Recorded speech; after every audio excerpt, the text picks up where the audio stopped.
Hello, everyone, and welcome to yet another episode of the USA Volleyball Show. And it is good to do that intro again. What is going on? Steve Vine and Severine. I don't know why I just called you Severine, but I might have to stick. I'll take it. Doing well.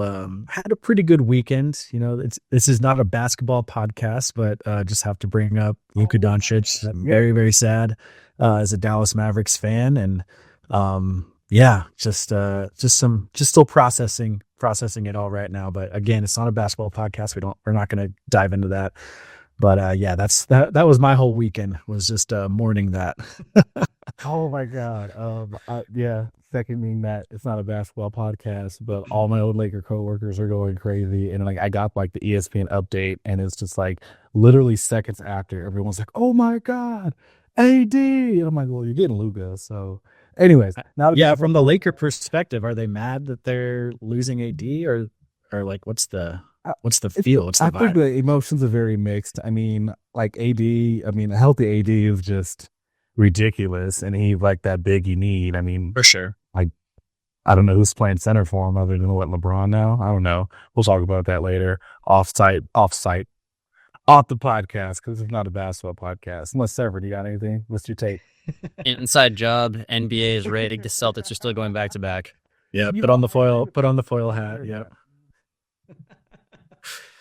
But outside of that, Celtics in 5. Dang, it's crazy. And the Mavs just were in the finals last year. I don't get it. Anyway, that foil hat. Anyway, outside of all of that, just I had a good weekend. It was pretty chill. It was beautiful here in Denver. In Colorado, we had great weather. It was almost 70 degrees and sunny, so I was able to finally take down my Christmas lights outside. Now that all the snow was melted. Is that amazing? Way too late. Is that the indicator? There was so much ice, so much snow, like the last month. Like I just couldn't get out there and do it. So if you're procrastinating, just say that. You know, if you're just a procrastinator. The lights bring a lot of joy to the neighborhood. I wasn't the only house who still had them up. So I was following their lead too. Every morning, you're making eye contact. Is it today? You're doing it today? Nope. Okay, cool. All right. Yeah. Severin, how was your weekend? Oh, it was good. I mean, we had 70 degrees. I played golf and absolutely was terrible. So if we're continuing the non-volleyball trend, that was it. But it was nice to just get out there in nice weather, because at least for us in California, it's been pretty cold, which, I mean, that's like 50s. So you guys are rolling your eyes probably. But it was nice to have like some nice weather. I did break out the shorts, which was good. It's been a minute. You know, who's actually like really good at golf when you play? You know, Curtis isn't on the call right now, so I could talk crap. But he's nasty. He's so good. Have you seen his scores? He's like, "Oh, we should play sometime." I'm like, "Curtis, you will be so mad to play with." I'll drive the cart. Yeah, I drive the cart and banter and heckle. That's all I need to do. You don't need to see me sit at a golf club. I enjoy getting out and playing, but I am not even close to Curtis's level. Probably not even close to your level, Severin. I'll go to a driving range and call it a day, you know, or Top Golf. If you want to play Angry Birds, talk to your boy. But Angry Birds Top Golf. Other than that, you guys don't need to see me out there. I'll be it. No, you don't need to see me. If I played like I play on the range, or like I hit on the range, I'd give Tiger a run for his money. But unfortunately, that's not how the game is played. Doesn't translate. Yeah. No, definitely not. We'll cut this off. We'll get that segment right there on the on Instagram. Tag Tiger. See what his thoughts are. See if we set up a little 1v1. Honestly, if we take the tee out of it, like I'm okay. Like I can't drive off the tee. It just goes right or left. Steven's an off the deck hitter. I'm off in the rough looking for the ball. But You ever hit a ball backwards? Yeah. That's how bad I am. Don't ask. Happened one time. Never went back. Well, that's enough non-volleyball talk. Let's get into volleyball. But before we get into today's episode, if you haven't listened to episode 113, be sure to download it right now as you're listening to this episode, then go back to it. Back in December, we had the opportunity to sit down with Sarah Conklin, director of North Carolina Boys High School Volleyball, while we were at the AVCA Convention. Sarah is also on the board for the First Point Volleyball Foundation. So we chat all things boys volleyball, including her successes in the Carolina region and how First Point can help you if you're hoping to start a boys program in your state. This episode is so good and filled with tons of great information. Don't miss it. Listen or watch now on all podcast platforms, YouTube and usavolleyball.org. Now, let's go over to Severin for the men's collegiate roundup. Yeah, let's do it, guys. Let's update you on the world of men's collegiate volleyball. Some interesting shakeups at the bottom of the top 5 rankings, but let's just start with those top 5 rankings. As of February 4th, number 1 is still Long Beach. They went 2-0 in Reno. Looking at that freshman duo of Moni Nikolov and Alex Kandev, 3 aces apiece and double-digit kills for them versus Belmont Abbey. Long Beach looking really good. Number 2, still UCI. They went 2-0 at Stanford. Hyler Heno, Big West Offensive Player of the Week. In my opinion, best player in men's collegiate volleyball, maybe, although that's probably like saying Patrick Mahomes is the best quarterback. I don't know. You can tell me what you think in comments or DMs or what have you, but he's got my vote right now. Number 3, UCLA, 2-0 in the Big Ten Challenge. Remember, that was a rematch of the First Point Collegiate Challenge, and they got a big win over Ohio State. That revenge, if you will, from their only loss of the season. They're actually the only team in the top 5 with a loss so far. Cooper Robinson, 17 kills versus OSU as well. Number 4, Hawaii, 2-0 at BYU. We'll talk a little bit more about them in 1 second, but Hawaii looking good. And number 5, welcome to the roundup. Welcome to the top 5 in the AVCA rankings. USC, 2-0 in the Big Ten Challenge as well. Dylan Klein, 2024 Men's Collegiate National Team member, by the way, and 2023 Men's U21 National Team member. He is your AVCA National Player of the Week. MPSF Offensive Player of the Week. He had 40 kills on 60 attempts last week in 3 wins and a season-high 23 kills versus Ohio State. I said I can't really claim to, because it wasn't on our last podcast, but I was saying around the office, so maybe we'll get some people in Anaheim to vouch for me, that I thought USC could have been in the last time we checked on the rankings, and they certainly delivered. I think USC is looking really good. Lots of good NTDP connections there.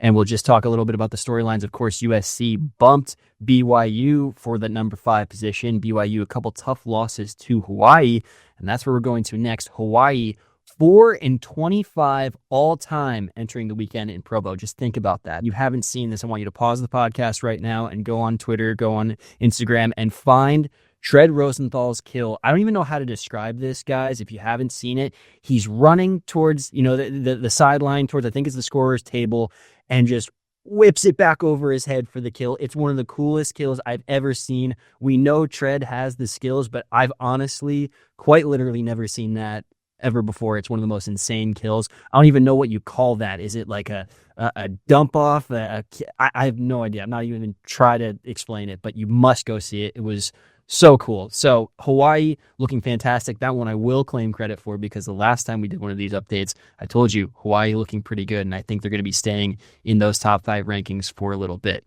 And finally, let's just look at your upcoming matchups. So this week we got a big one. So we're talking Friday. That's February 7th, if you're listening to this in this first week of release. Big matchup, number 1, LBSU, Long Beach, going against number 3, UCLA. We'll see you there. I'm going to be there. So stay tuned to your socials for a little bit more coverage there. Come say hi if you're attending the game. I heard it's sold out at the Walter Pyramid. So that's going to be a good one. And the rematch at Pauley Pavilion, that's going to be February 12th. And both those games are going to be on ESPN Plus if you're not going to be there in attendance. Also, February 12th and then February 14th, number 2, UCI, is doing a home and away split with number 5, USC. That's also ESPN Plus. So a couple really good top 5 matchups there. And finally, just a little bit later on, if you're listening to this maybe a couple weeks in advance or a week in advance, UCI home and away against UCLA on the 19th and the 22nd of February. At the very end of the month, February 22nd, Hawaii hosting UCI. So a lot of good matchups coming up. D3 rankings, I know we haven't discussed them, but you can check out more details of those just for the fully updated version in the Men's College Roundup, both from last week and the upcoming week. Those are every single week on usavolleyball.org. New one's going to be dropping later this week. We're recording on a Tuesday, and probably by the time this pod is out, you can go and check it out. So stay tuned to our socials, go to usavolleyball.org, and stay up to date for all things in men's college volleyball. Severin, thank you so much for that update and all the insight on the college volleyball scene, men's college volleyball scene. I had to, as you were talking, I had to go and look at that tread highlight. Yeah, that was insane. Going off of our basketball talk, I would probably compare it to like a reverse dunk. That was crazy. good one. That was so cool.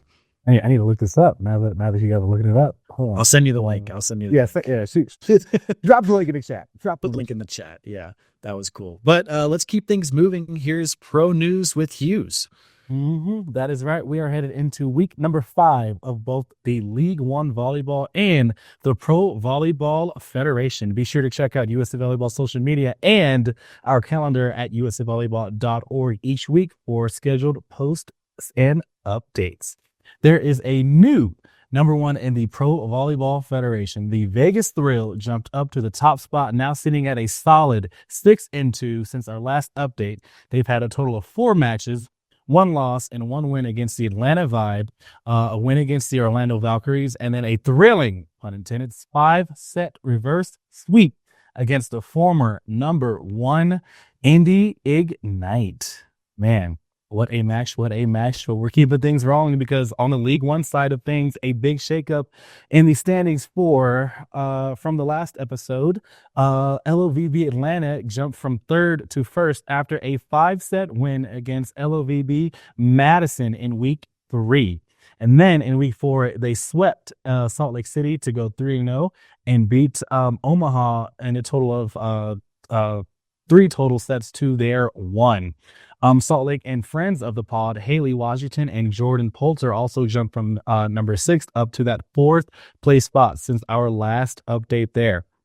A lot of 5-setters on both pro sides of things too. So if you guys aren't watching these matches, you're doing something wrong. Make sure you tune in as soon as possible. Even watch some replays, especially with ESPN Plus on demand. Definitely watch and catch up on the season there too. A lot of exciting matches. Switching over to some national team highlights and performances there. Big shout out to Olympic bronze medalist Alicia Glass for leading the Vegas Thrill to the number 1 spot in the PVF in that reverse sweep 5-set win against Igni. Wow, I kind of combined the two against Indy. She has an amazing set from the ground. That's right, from the ground. I can't even set standing up. It's incredible. An amazing set from the ground to win the point. She is balling out on the Pro Volleyball Federation side of things.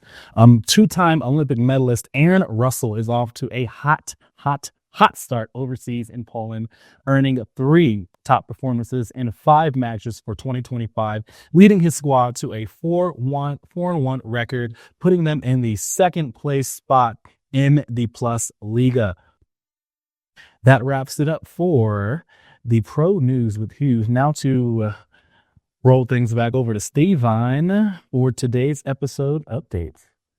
Thank you for that pro news. And like you said, if you're not watching Love and PBF, you're doing something wrong. And there's a lot of free ways to watch it. Love is streaming on their website, on their just Love Live, right on their website. You can get it right on the match pages for each match. And then PVF, a lot of their matches on your YouTube as well. So definitely be sure to check those out. Like you said, a lot of 5-setters already. So a lot of great matches and a lot of great play from each league. But let's move on to today's episode now. In today's episode, back at the AVCA Convention in December, we had the honor to sit down with 5-time Olympic medalist Danielle Scott to talk about her background, volleyball journey, and all things League One Volleyball. Let's get to it. Here's Danielle. Danielle, thank you so much for taking the time to see us. I know you got a busy schedule, but we're so appreciative that you have time to talk to us. We're so excited. Well, it's my pleasure, my honor to be here with you, and thanks for having me on the show. Yeah, well, I mean, let's just jump right into it. We're at the AVCA Convention here in Louisville, Kentucky. I know you're probably wearing many hats this weekend, but what are you doing here? What's your role at this convention? Yeah, so I actually got a chance to present a couple of times. So I'll be with League One Volleyball. I had a presentation just a few moments ago, as well as I'll get to present to USAV U19 program. Oh, cool. But really, I'm here as head of talent acquisition for Love to meet with some agents and talk to some athletes because we'll be launching our season in 25. So in January of 25, and then we're already starting to look for next season's athletes. Oh wow! Awesome. Yes, that's cool. I mean, what an individual to spearhead all this too. I mean, 5-time Olympian, 2-time Olympic silver medalist, and kind of jumping into that. How does it feel like to just hear that and have those accolades that you've earned? Yeah, I don't know if I've gotten used to it yet. Like, I still sometimes think back, and especially now that I retire, I'm like, wow, I was able to compete in 5 Olympics. Obviously, it wasn't done by myself. It's my teammates, my coaches, my family who supported me a lot through the whole journey, especially making my last Olympics. But it is kind of awing to me, too, to be one of, I think there are 6 in the world who have done 5 Olympics. And so it's an honor to be a part of that club. Well, and the other side of this weekend in Louisville, Kentucky is the NCAA D1 Women's Volleyball Championship going on too, right next door to us too. Yes. Very close. You led Long Beach State to a national title in 1993. Could you talk a little bit about that experience for you and maybe even just how it's evolved? The championship has evolved since then. Sure. 1993. We're dating me right now. But what a fun time. You say I led the team, but it definitely was a team effort. All of our athletes kind of showed up when they needed to during those games. It was back in Madison, and it's cool that last year with Love, we were in Madison, and that's one of our cities, pro cities. And I just remember when we won that final point, because Penn State was on a tear coming back. And they're in the finals again this year, so a great program. I just remember, throwing that final point down. It was a block attempt, an attack attempt, and I was able to throw that block down and doing that doggy pile. That seems so like, what everyone says. But it's so real. Like, you come together as a team and just finally realize what you were able to accomplish, and you just kind of crumble. And like, just a relief, because there's so much work going into winning a championship, right? And a lot of pieces have to come together. I think there was a great attendance then, but it has, quadrupled now. And it's just a great time in sport for volleyball, for women in sports, and for volleyball in general. I think there's so much support and so much growth in the game, so much awareness, so much time on television. Like, what? Yeah, so cool. So it's really amazing to see the growth of the game and to see it being televised on television so often. And also, obviously, what we're doing with Love and having this kind of club to pro model where athletes will be able to see what they can be even more so, because we're training in the gym with them, and then we'll have all these games that'll be televised and just local versus having to find something internationally to watch. Yeah, I mean, still touching on the growth of volleyball. You're talking about how the tournament and has grown so much. From the fans in the seats to broadcasting. Are there any factors that you've noticed have significantly changed or need to be identified? From when you won to now. Well, there are a lot of different changes that's happened in the sport. I mean, back in the day it was side out, so games were really long, and it kind of showed the test of who could be the grittiest and who could withstand. Now it's a fast score, a rally score, so every point counts for something. The serve, you can touch the net and trickle over, and you can win or lose a match on that. The libero, the advent of that, or libero, depends on where you're from, how you say it. With their coming into the game to try to add more rallies and more stability to serve receive.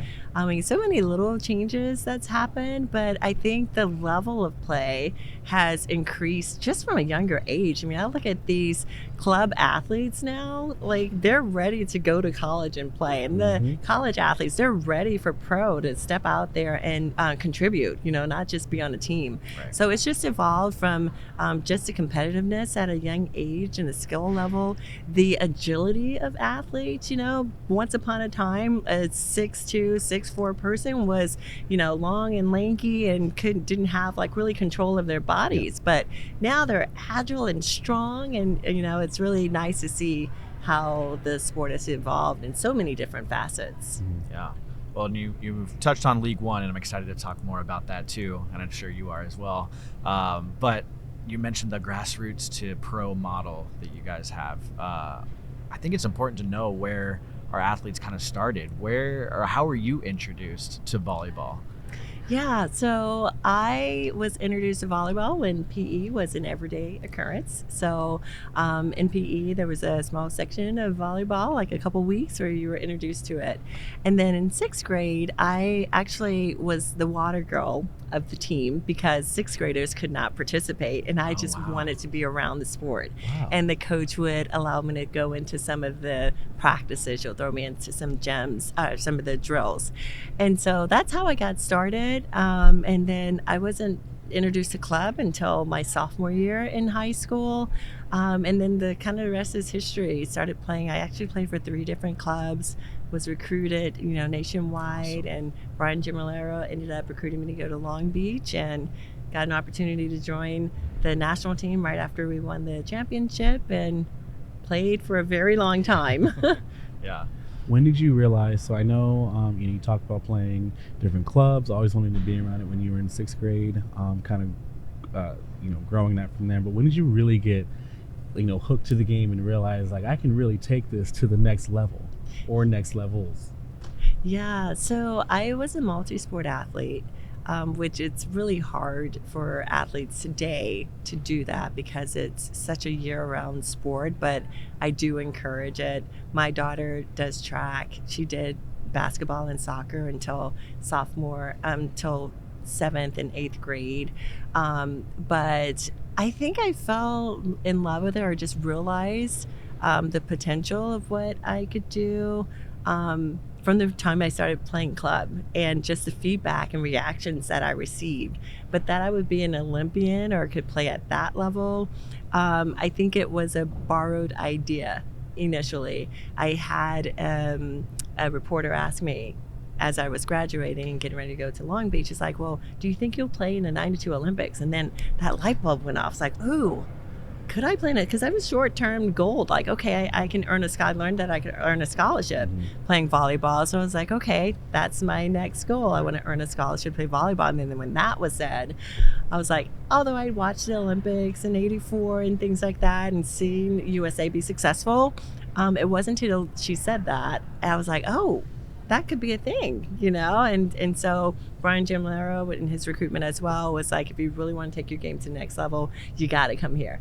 And he wasn't wrong. I mean, I trusted in him, trusted in the program, and I was blessed to be able to fulfill that dream. Yeah. Just want to remind our listeners or let them know that we're filming this at the AVCA convention in the hall, and it's setup day. So everyone, there might hear some background noise, you might hear a forklift, some crashing, but that's all part of the experience too. And we're here recording at the booth, the USA Volleyball booth. So, but to continue our conversation, Danielle, you're not just an Olympian; you're a 5-time Olympian, an incredible accomplishment.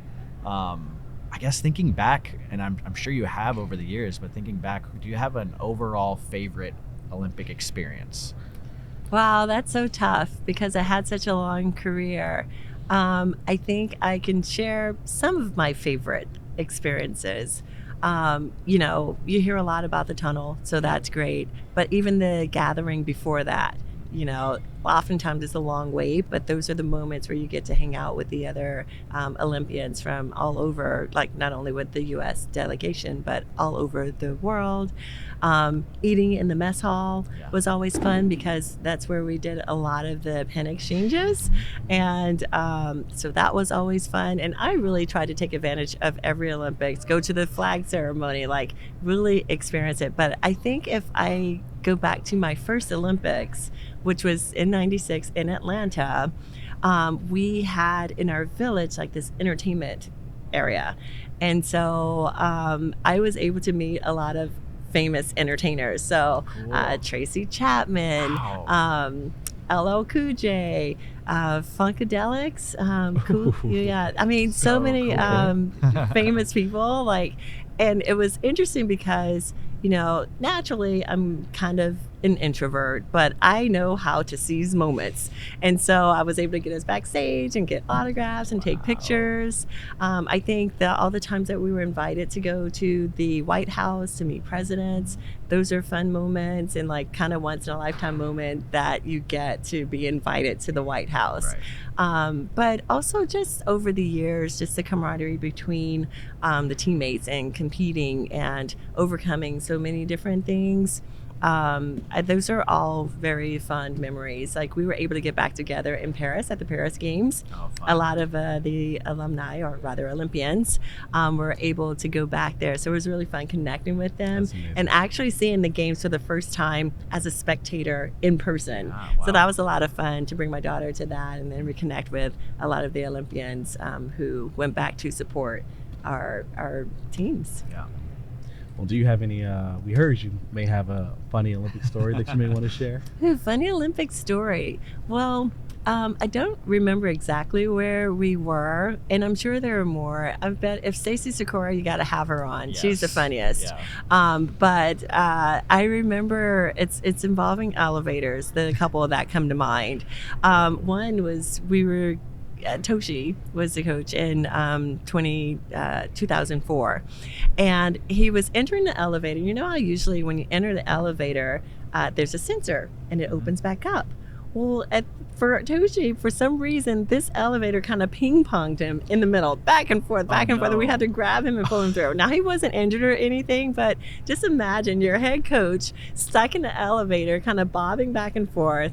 It was pretty hilarious at the time, Oh my gosh. especially since he wasn't injured. But Yes. yeah, and he was like such Glad a he's okay. serious Yeah. person, right? So that was one. And then there was a time that it was me, Kiba, and I think it might have been Ogana. We were stuck in the elevator. So while that's not funny, just thinking back on how we responded and how we were more concerned about being late for the meeting Yeah. versus like the actual safety of what's this elevator going to do and have to climb out of it. That's pretty funny stuff there. I have a non-Olympic funny one that's not necessarily funny, but just kind of strange things Okay, happened. We were in Dominican Republic, and it was just a weird day. First of all, it was an open arena facility, so all the sides were open. Oh, interesting. Okay. As the sun went down, the bugs came out. So we're Oh, playing volleyball. We got bugs flying all over the place. We're trying to call something. Really? We have to close our mouths. I mean, it was crazy. That particular game, the lights went out, so it was dark, and we're like all trying to find each other. A dog ran onto the court. The referee almost got taken out by someone who was walking on the upper beams. The cell phone fell out of his pocket and just missed hitting the Oh ref. I my was like, gosh. can anything get any worse? We were able to focus and come back and win the match, Good. but it was just the strangest of days. I feel like you got to take a time, like beyond an official's timeout. I don't know. Yeah. Wow. A whole arena That's timeout. insane. Let's, Everyone let's just pause. chill out. Let's figure this out. Let's Yeah. reset. Did he get his phone back? I don't know Right. what's happening. That is insane. Wow. You mentioned you were in Paris to watch this most recent Olympics with Yes. some alumni, some former teammates as well, and your daughter. But I guess talk a little bit about that. Like, what was that experience like for you, especially seeing the women win silver at the Paris Games? Yeah, that was so exciting. We were there for the first half, and as you know, most of the time we don't have time as athletes to see other events. So it was really cool that we got to see like rugby sevens. Like, what? That was such an exciting, fun sport. I'd never seen it before. We got to see the gymnastics team and swimming, and then of course we got to see our women compete, and beach as well. We had two athletes who compete at LSU, so it was nice to be able to see them. It was so fun to be able to share that time with my daughter and get to see some of those other events. It was just really amazing, like to see how our women came together and fought for that silver medal. Oftentimes, you know, we as athletes were going in believing and wanting to win the goal. I really love how we have shaped, you know, what success is and how it's important to enjoy the journey and the process. And then the results will come, you know, and that they were able to fight so hard for each other and come away with the silver. Even myself, for the two, I hung around long enough to get 2 silver medals. In hindsight, it's really amazing accomplishment. sometimes hard to win the silver versus, thinking of losing the gold. Right. But so much respect for the way our women just went out there and fought for each other. You have a favorite sport other than volleyball that you watched at the Olympics? I know I was talking to Kavika Shoji, who was there watching his brother, of course, and his teammates, but that was his first time as a spectator at the Olympic Games, and kind of really was able to fully enjoy the experience outside of being an athlete. But yeah, for you, what was your favorite event as a spectator? Everyone. Just because, again, I didn't get those opportunities. The only one other event that I saw in all of my games live was water polo. Okay. And that was only because it was right next to the Olympic Village. But like I mentioned earlier, Rugby 7 was a pretty interesting sport, like how they lift each other up and then how they battle and get the ball and they kick it back. And so quick matches too. Yeah. Right? And so, we saw 14 teams in that short span, and they kept it going. So that was a really fun sport to watch. And actually within League One Volleyball, we've got a lot of Rugby 7s people who are assisting in building and creating our league. Awesome. Okay. Well, let's shift gears a little bit too. Hall of Fame. There's so many of them. All of them are so very important too. Talking about a legacy, getting a chance to see, the team play in Paris and what you've done too. You've been inducted to, your alma mater, Long Beach State's Hall of Fame, which is my hometown. Go Long Beach. Go Beach. Louisiana High School Hall of Fame, East Baton Rouge Hall of Fame, Louisiana Sports Hall of Fame, the USA Volleyball Hall of Fame. You've also been inducted to the International Volleyball Hall of Fame. How do you feel about the legacy that you've helped grow and be part of to, really expand the game of volleyball? Yeah, those accolades are great, and it's nice to be recognized, while I'm here and able to receive it. I think it still continues. Like there's so much work still to be done, and it's great that I get to, do it in small ways of impacting the youth, coaching my daughter in high school and club, and then participating in the NTDP programs, and building this League One Volleyball, being a part of that, because I don't believe anything has been done the way that we're creating. So being able to do that, and then just coming in contact with the youth and being able to share, some words, even a smile or encouragement, the DMs that you get from athletes asking different questions. And so it's really fun, and it's an honor, and it's an opportunity that we as athletes get to give back to the game and the sport that has given so much to us and to myself. Well, talking about League One, LOVE for short. Love that acronym, by the way. That's so cool. Who are right next to us. I know. Our neighbors, our booth neighbors too, right here. I think it was genius, that name that came up, because it really represents who we are, community, belonging, togetherness. And so, shout out to our team for that creativity. It's pronounced love, that B is silent. Right. And so I think it's perfect, and goes right along with, you might be able, was going to mention it, my heart to heart. I'm trying to start a movement with that. There's so many different types of hugs. I always talk about like the side hug, the bro hug with your arm in between. You got the church hug. You got the A hug where you have so much space in between. But from this conference that I went to, one of the more meaningful one was the heart to heart. And it's a little bit awkward because most people go right side to right side, but actually the hearts connect on the left side. So I've been trying to start a movement. So any of you out there listening, help me out with that and go left side to left side. And it's just a really, really fun thing to try to start a movement and also do something that's meaningful. For sure. You mentioned you're head of pro talent acquisition with LOVE. And you're here talking to athletes, talking to agents. I guess, you don't have to get into like details or anything, but what's kind of like your pitch to athletes and their agents to join League One Volleyball? Yeah, so I'm one of several on the team of talent acquisition, and I love my team. This is an amazing group of people to work with, not only on the pro side, but all the various silos that we have, really experts in their fields and really coming with passion to build, this sport for women here in the United States have that professional opportunity. But one of the pitches that we're doing is like that we reimagine what this game can be, realizing that we want to change what the norm has been, where it's league first, then the team, and then the athlete. We're really athlete centered, athlete focused. So we want to focus on our athletes. So that's from everything to extending the career of our athletes by having a shorter season, to having those holiday breaks so that they can work hard and then have a break, because those mental health breaks are important. And so we've actually have that within our league where coaches can't take that away. Like, they can actually book a flight and know that they're going to have this time off. That's super important.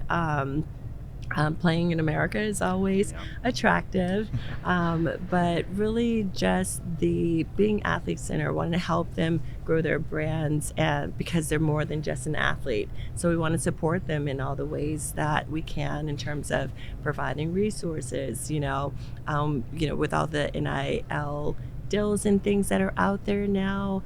In my time, like pictures and things that were taken, we didn't own that, we didn't have access to, but we want to provide that to our athletes. So there's so many different ways that that makes it very interesting and intriguing for even internationals to come and play in the United States.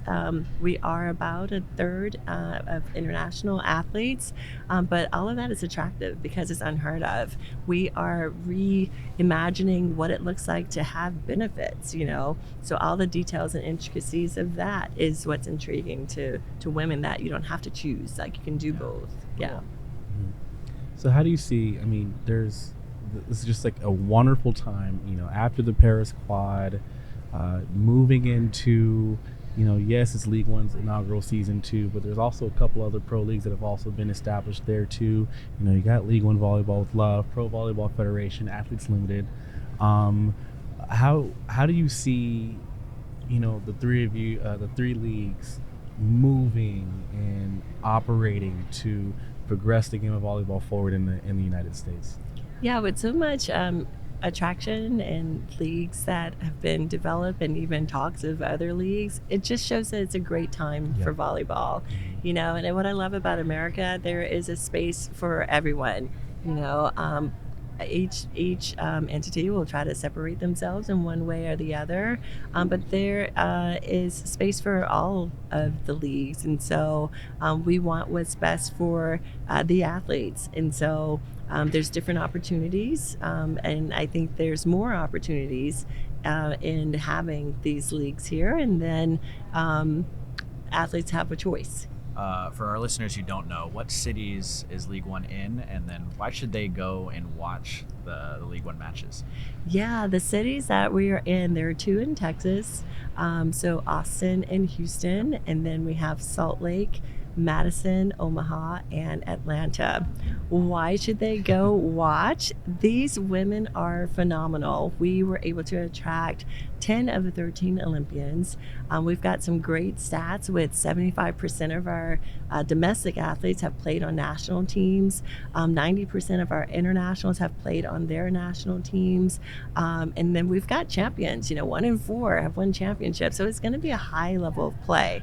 But beyond that, I think one of the things that we've done well, especially with the way that we allocate the players to teams, is getting not only the talent, you have to be talented, but having really great human beings who are also playing volleyball. And so they're eager to meet you. They're eager to, show you how the game is done at its most elite way.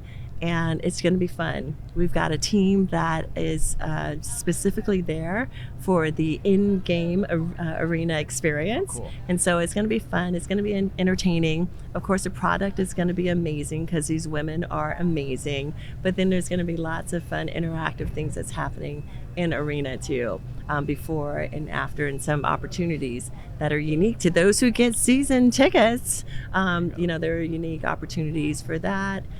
So I think those are some of the reasons why, especially if you're a fan of volleyball, you have to be there. Show up, Be yeah. there or be square. So obviously the process leading up to, first serve inaugural season has been a journey itself. What's been your favorite part or most notable part, like for you personally? Yeah, for me personally, it's really just seeing this whole thing come into fruition. It started off as an idea, having the athletes come into market, like that was a milestone. So each of these milestones have, different, delights, or enjoyments of clack, clack, clack, clack, clack. So we're going to ignore that sound. Yep. Someone's I warned you guys. coming through. We're gonna ignore it. Yeah. Loud and proud. I love how he slowed down right behind us right now too. So. Live-ish interviews, y'all. Yep. That's how loud we want it in the gyms There you when go. you're coming out There you go. to support Yep. volleyball. But what I'm enjoying still and the most is the connection with the athletes. So we get to talk to the athletes, to hear their story, and then to share what we are doing within our league that's different from maybe some of their experiences. Seeing their delight of the possibility. That's the fun part for me, connecting with the athletes, connecting with those coaches. Now we have contracted all of them. That's been the highlight and the fun part, and doing it with the team that I'm doing it with. Yeah. Well, before we switch subjects here, I wanted to check with you on your timing. I know you have other things you're doing. Are you okay on time?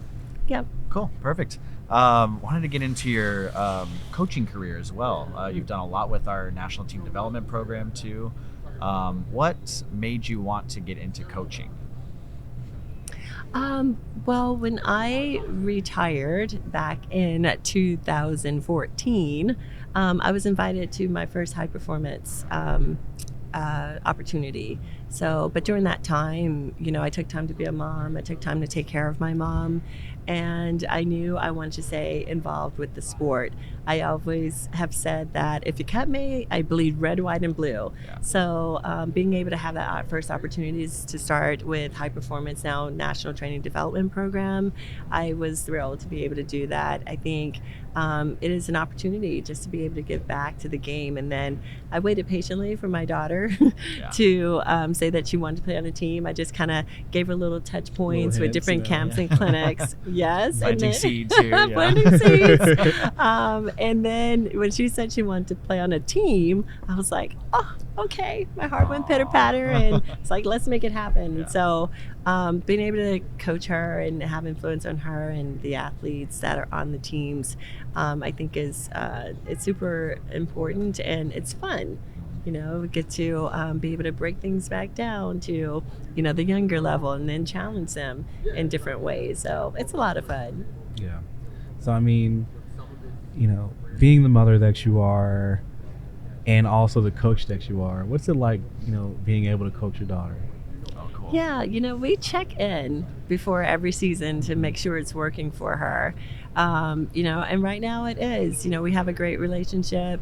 We talk about things. I give her space when she says she needs space, So for us, it's worked. I am not harder on her than I am on other players. I'm not easier on her than I am on other players, especially having heard from other parents, So I'm always learning and growing too. So I reached out to other coaches who coach their daughters, and so going in wide-eyed, knowing like some of the things that usually come up, I've been very conscious of it. So when you're aware of something, you're more likely to not do it as much. And so I think we have a balanced relationship on that. And I also try to help her to have like a balanced life. So we create space for her to go hang out with her friends, where like you hear all the time where you have to make so many sacrifices, and you do. But I love that today A lot of the athletes have fun hobbies and activities and things they like to do. They want to go hang out with their friends, and create space for that. So I'm trying to help Giuliani figure out that whole college athlete experience now, so that she'll be better equipped as she gets to that stage. But it's a lot of fun. And I think she's received coaching from me very well. And I think it's because of the relationship that we have. You mentioned the hobbies, and athletes are more than just athletes or volleyball people. They have lives outside of the sport too. But for yourself, what hobbies do you have outside of the sport, or what do you enjoy doing outside of volleyball? Yeah, so when I have opportunity to travel for fun, which is not too often, so I try to make workations. When I'm able to travel with my daughter, she's not here this time because they were finishing midterm exams, so I couldn't steal her away this time. But traveling and making memories with her. Occasionally I like to draw when I sit down to get my pad out, so I'll sketch and I can duplicate something. When I make space I do what's called rhythmic thoughts. So I write sometimes. And so also we get these boxes of food that's delivered, and so preparing those with my daughter. So anything that I can share with her is fun, because I know she's getting older and that time might be fleeting. But I do have on recording that I can go where she goes. Now, maybe I won't want to at the time, but I've got her recorded from 3 years ago. There you go. That wherever she goes for college, that I can follow her. I love that. I have a 16-month-old son, and he's walking around now and able to stand on his own and stuff. So we have this little stand or bench that he can stand next to us and watch us cook and stuff like that. So I'm excited for more memories like that down the road, to doing more things with him too. So that's fun to hear from you. Well, I mean, I think we've covered so many valuable topics throughout just our conversation here. And we want to thank you again for taking the time out of your super busy schedule over this weekend too. We got this convention, you got presentations, League One on top of that, and then the Final Four matches there too. But kind of circling back over to the Final Four matches, why should someone continue to or newly get into the game of women's volleyball? Whether it's grass, whether it's sand, on the beach, whether it's indoor, club, college, recreational, why should someone continue to, or again, newly immerse themselves into the game of volleyball? I just think volleyball is the greatest sport ever. Agreed. I played multiple sports: basketball, softball, track and field, did 3 in college. But volleyball is the one sport that is really a team sport. You'll have your standouts, right? But all of those actions from that person who might be notarized first or most, it comes from someone else's action. And so it's a great team sport. You rely on each other so much. There's also so many different contacts in the sports. Oftentimes we can come in and give those high fives and have those personal contacts, within the game. And heart-to-heart hugs. Yeah, heart-to-heart hugs, those celebrations and things. Yep. So I think it's an ultimate team sport. You have so many different types of people who can play. It's not one body type. It's accessible in the many different ways that you said, on grass, on, sand, indoor. And so many different levels to continue. Even if not college, you can do your club, even if not on the Division 1 through 3 or there's so many different ways to continue to play. And now there's professional, so many different levels that is available. So why not? Yeah. Let's do it. Yeah. And I totally forgot to mention too, sitting volleyball and adaptive sports there too. That's another avenue of that. So there's so many. So I definitely just wanted to circle back and bring that one up there too. But a very valid point, yes. I guess before we let you go here, is there anything we left on the table or anything else you'd like to share or talk about? I think it's been pretty all-encompassing. I think, one of the things I talked about, those different hobbies and things that a lot of athletes are getting into. We have a lot of athletes as well who are into philanthropy. And so finding those charitable things that you want to be involved in is something too. And I get to volunteer and be on several different boards. And so that's another way that I like to give back, with my time. Where can people follow you, maybe on social media or elsewhere, to kind of follow you along this journey with League One too? Sure.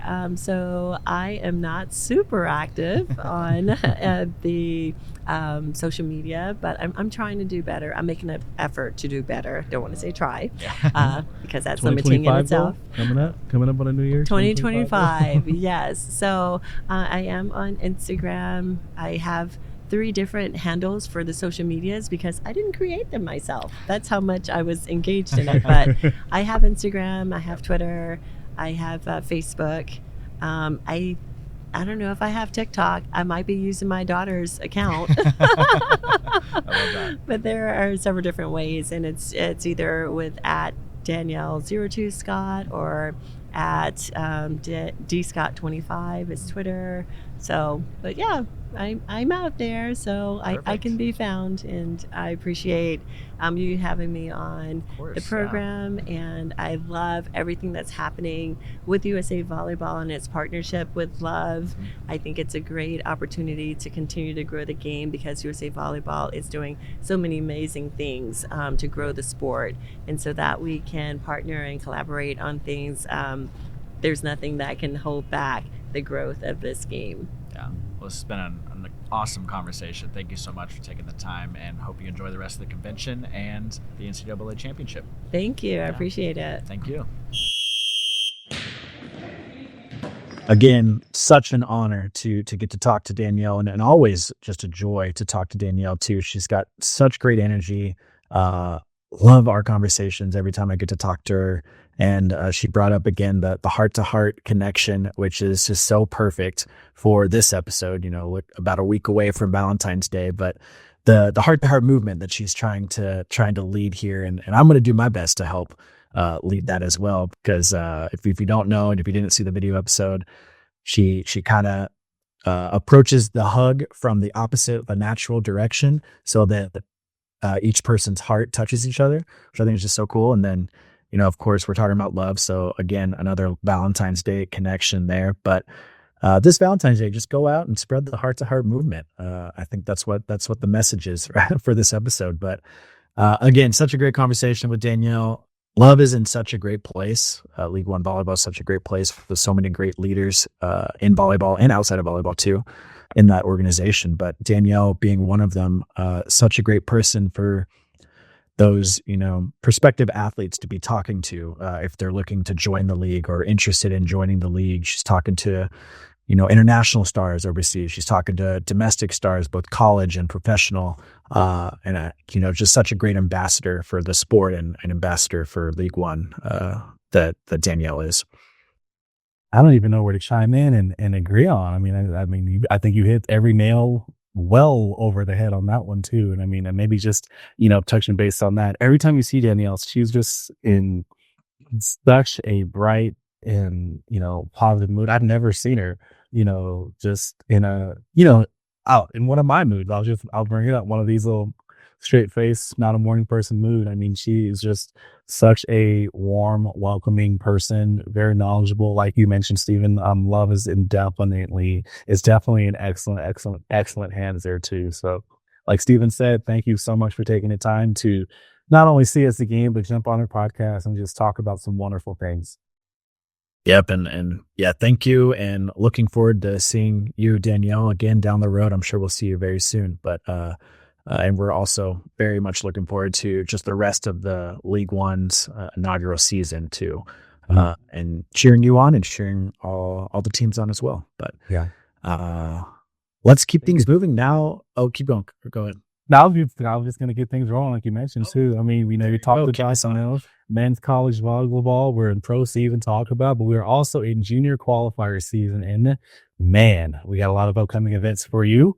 Up first, we have the Dennis Lafada Gateway Boys National Qualifier, February 8th through the 10th in St. Louis, Missouri.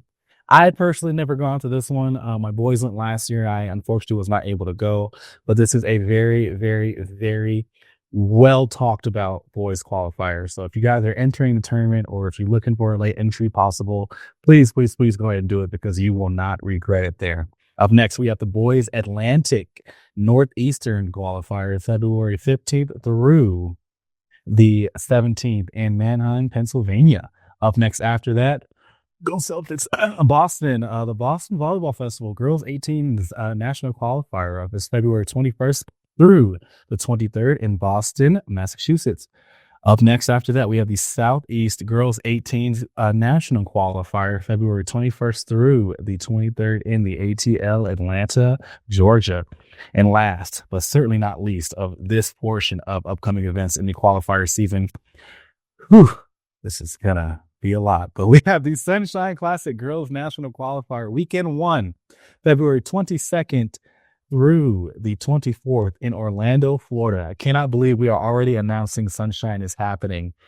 Whew. And what a big weekend one it is going to be. Moving on into registration updates for certain qualifiers and championships as well. Sunshine Weekend 1 is at a whopping 903 teams just for the first weekend. Just going to let that sit in very loudly. 903 teams for the first weekend. Insane. Insane numbers. That's great, though. That's great. It is so great. And if you want to see me stressed out at peak stress levels, you want us to come say hi to me in Salt Lake City. Wow. In Orlando and Sunshine qualifier there for sure. But it gets bigger because Sunshine Weekend 2 current numbers are at 971 teams. So yes, we are going up. I believe registration is somewhat closed for this one. If you're maybe a local team or someone trying to itch into the tournament last minute, depending on what division you are looking at, email events@usav.org and inquire about the Sunshine Classic qualifier, and we can see what we can do for you there. Current numbers on our Salt Lake City Showdown. We are currently at weekend 1, looking at 536 teams and 499 teams for weekend 2, and growing drastically there too. We got okay to pay lists going. We got weekly communication and okay to pay status updates there. So those numbers are growing on a weekly basis very quickly. So stay tuned for that one. Registration is open for certain divisions. If you don't want to get waitlisted, go ahead and select a division without a waitlist if you're looking for a qualifier. After that, last qualifier we will touch on is Show Me, weekend 1 and weekend 2. Show Me in Kansas City is looking at 570 teams. As of right now, current numbers, again, numbers are trending upward always. 570 teams for that weekend 1. And then weekend 2 are currently at 485 teams and trending upwards. Now to touch on Nationals numbers right now, as of right now for UGNZ 18th, which is also in Salt Lake City, and you will also see me there. We have 324 teams registered. It is still qualifier season, so I know that number is going to jump drastically. And we're also looking to expand those Patriot Division numbers to see if we can get more teams in to the tournament that way. And then, Lord behold, we also have opened up our Open National Championship registration as of January 29th, and registrations are going and growing at a steady pace. We are currently, right now, as we're talking, 160 teams. We are looking to bring back the women's 60 division, which is great. We finally have enough interest for that division, and almost going to bring back the men's 73 division. So we are going to be adding divisions and reviving some division as well. And speaking of a division revival, ladies and gentlemen, we are now offering a cash prize of a total of $20,000 spread across both divisions as we are reviving the Open division. That is right. The highest level of play. Top 3 finishers will, in fact, receive an allotment of prize money from the $20,000 total mentioned earlier. But the Open division is back and it is revived. And we also have the World Paravolley Sitting Zonal Championship also happening in conjunction with Opens in Denver. There is a lot happening around the Opens tournament this year. You do not want to miss the tournament this year as it continues to grow, as the Opens division is revived with the highest level of play, as our women's 60s are making a return, as reverse co-ed may be also making a return, and also as men's 73 are also making a return. So a lot of good things. You definitely do not want to miss the adult nationals if you are a adult volleyball player looking to compete. Labor Day weekend, May 23rd through the 28th. Did I miss anything there, guys? Memorial Day weekend. Memorial Day weekend. Not Labor Did Day. I say Labor Day? Oh my God. I will bet it. Sorry. I got you. Oh, you were on a roll there. That was good. That was Memorial good. Day weekend. You don't want to miss out. See you there. If you need a middle, hit me up, guys, because I am available to play. All right. You're on the free agent list. Yeah, like Like drop. Mm-hmm. thank you for all those updates, Clarence. I know it's stressful for you being the one managing and directing those events, but those numbers are great for volleyball, so I like to see it. But as always, if there is a guest you think should be on this podcast or a topic that you'd like to hear us discuss or talk about, maybe you know a club that should be featured, you can email us at the USAB show at usab.org. Let us know how much you're loving the show. And reminder, new episodes drop every other week. Until then, thank you so much for listening to the USA Volleyball Show, the official podcast of USA Volleyball. This has been the USA Volleyball Show with Clarence Hughes and Stephen Munson. Produced by Curtis Ward. Our content producer is Laura Fawcett. Our marketing lead is Bree Jaycox. If you enjoyed this podcast, be sure to rate and review. And if you haven't already, please subscribe to the USA Volleyball Show on Apple Podcasts, Spotify, or wherever you listen to your podcasts.